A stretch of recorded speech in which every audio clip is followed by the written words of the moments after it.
అలానే ములక్కాయ పెసరపప్పు వండుతున్నాను చూడండి. మనకి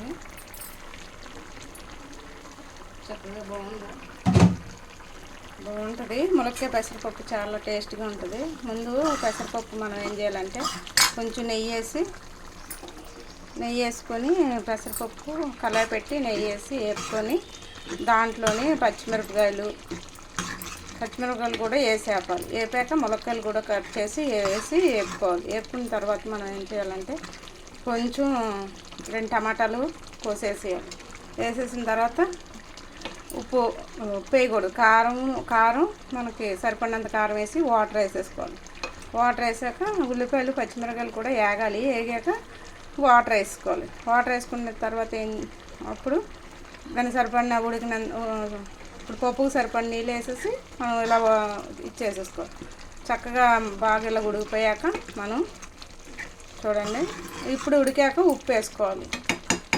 ఉప్పు వేసుకున్న తర్వాత మనం ఒకసారి తాలింపు వేసుకోవాలి. ఇక దాంట్లో కాంబినేషను వడియాలు వేపుతున్నాను. ఈ మినపొడియాలండి. మినపొడియాలు, ఊరిమిరపకాయలు చాలా బాగుంటాయి ఈ పప్పులోకి. ములక్కాయ పెసరపప్పు చాలా టేస్ట్గా ఉంటుంది.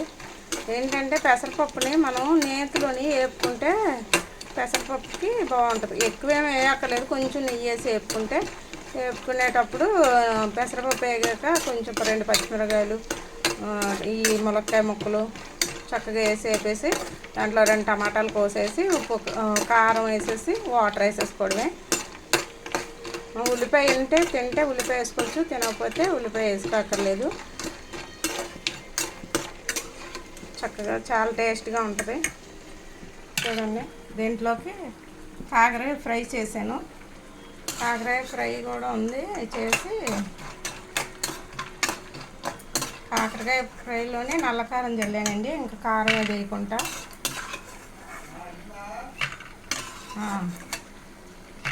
నల్లకారం అంటే ధనియాలు, జీలకర్ర, ఎండుమిరపకాయ, ఎల్లుల్లిపాయ వేగించేసి చిన్న చింతపండు వేసి కొంచెం చట్నీ పప్పులు వేసి మనం మిక్సీ పెట్టేసుకోవడమే. అప్పుడు దీంట్లోని ఉప్పు వేసి మిక్సీ పెట్టి దాంట్లో జల్లుకోవడమే. ఊరిమిరపకాయలు,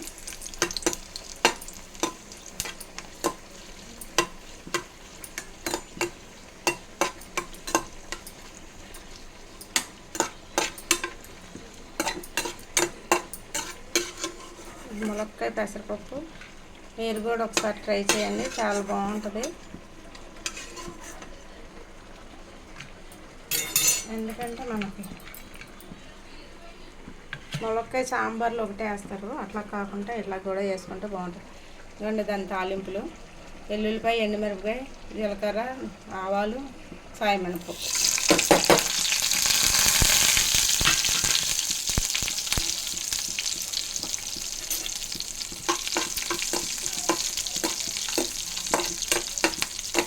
కరివేపాకు వేయలేదనుకోకండి, కరివేపాకు నూనెలో వేసి ముందే పెట్టాను. మనకు పద్దాక కరివేపాకు దొరకదు కదా, అందుకే నేను ఎప్పుడు నూనెలో వేసేసి పక్కన పెట్టుకుంటాను.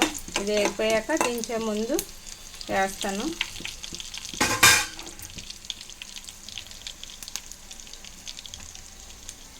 పప్పు అంటే కరివేపాకు లేదా అనుకుంటారు.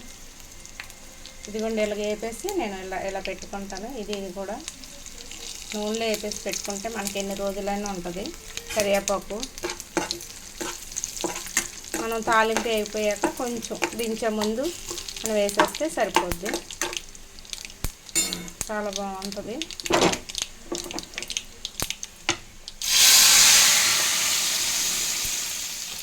చూసారా ములక్కాయ పెసరపప్పు? ఒకసారి మీరు కూడా ఇట్లా ట్రై చేయండి, చాలా టేస్ట్గా ఉంటుంది ములక్కాయ పెసరపప్పు అంటే.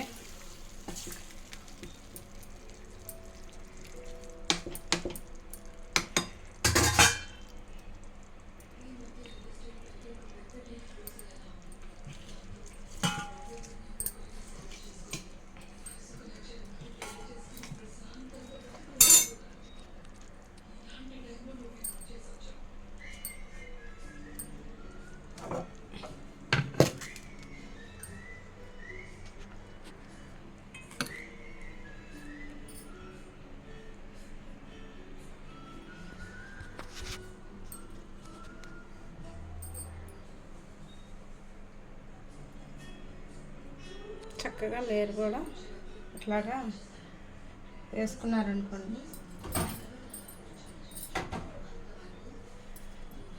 చూసారా కాకరకాయ ఫ్రై, వడియాలు, ఊరమిరపకాయలు, పప్పు ములక్కాయ. పప్పు ములక్కాయ అంటే పెసరపప్పు ములక్కాయ.